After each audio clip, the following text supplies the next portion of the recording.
Yo, Meekz is Like Me music video, still after all these years, is considered to be one of the sickest music videos to date. Shit, they got so much stuff from flying robots and all that, so let's get straight into how they do it. So two things today, yeah? One being how they done it, what techniques they use, what tools did they use, and equipment, and then also pretty much a little small breakdown, very brief, of pretty much everyone's favorite scenes. Now, number two being what you can do. Now, pretty much, I can guarantee a lot of you won't have such a high budget like they did for the video, but hold your horses.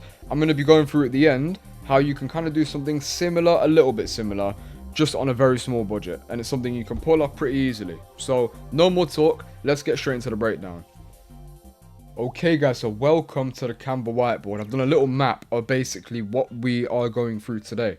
Right, the first thing that pretty much 99% of people have been asking me for, how did they do the table shot? Where they had about 12 or something different clones of Meekz around the round table, and you can see the cameras moving. There's no rough edges. It's like there's pretty much different actors around the table. Even people are asking me, are they actors? No, they're not actors. Let me tell you how they did it. They're all Meekz. It's all the same guy. Long story short, the answer is robots. Yes, you heard me right. They used a good few robots in this video to achieve pretty much all the good effects we've seen. Basically, there's this company called G6 Moco. They specialize in pretty cool robots, also expensive. And you can see, just looking at them stats, it's a pretty hefty thing. Yeah, look at that. Pretty cool looking, right? But the main masterminds behind the whole thing are Swords and Eagles. They're an insane production company, and I'd argue they're some of the best in the world at the moment. And majority of these insane videos you see online, or music videos, or commercials, were probably done by them.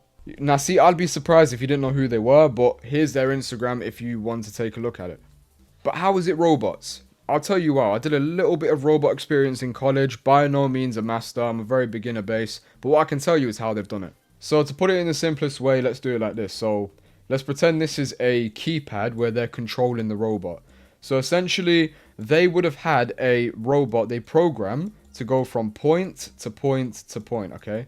Then they can use this sequence they've made to play it back, okay? Just like this. And then it will do the exact same motion that they programmed from the beginning.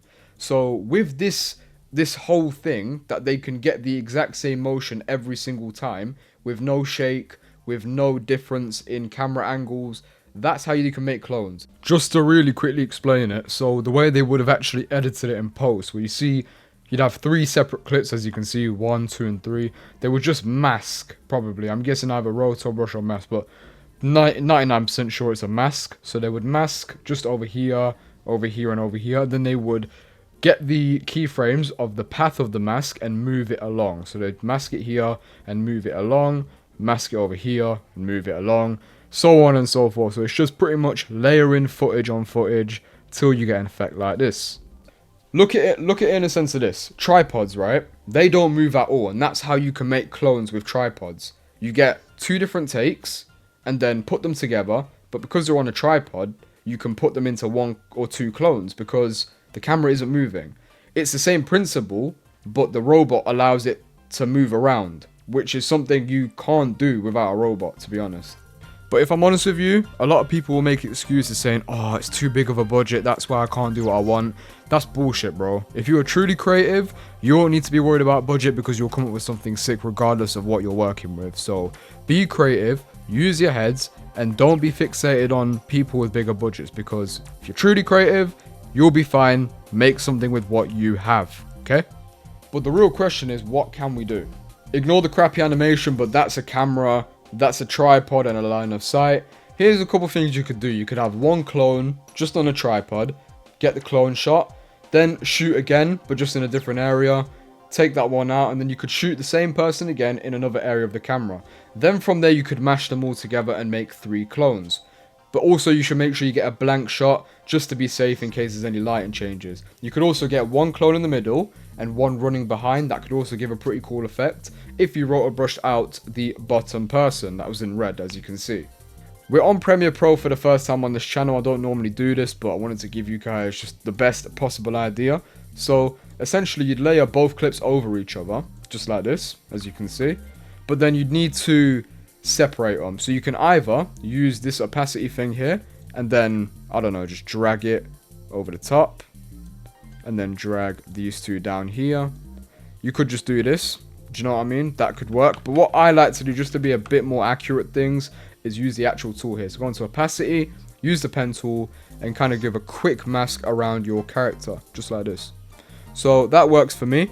Again, I'm just doing it really quickly, but that's how you make clones, okay? So you can see, pretty clean, but just to be sure, always add a bit of a feather into the pretty much a little split that you've done with this mask. As you can see, it just makes sure that everything blends a bit better, if that makes sense. But that is literally how you make clones. So looking at that, it's made the clones pretty clearly.